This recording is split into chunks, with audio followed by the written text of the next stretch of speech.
যে দেশে বই পাওয়া যায় ফুটপাতে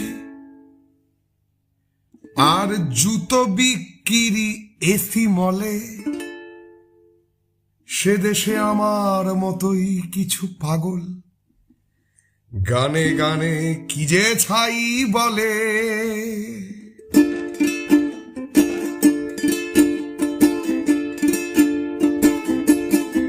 যেখানে বই পাওয়া যায় ফুটপাতে আর জুতো বিক্রি হয় মলে, সে দেশে আমার মতোই কিছু পাগল গানে গানে কি যে ছাই বলে। যে দেশে ধর্ষণ হয়, যে তামাশা রেপ হয় রাজনৈতিক ইস্যু, সেই শির দ্বারাহীন রাজনীতির মুখে আমি অনায়াসে করে দিই হিসু। যেখানে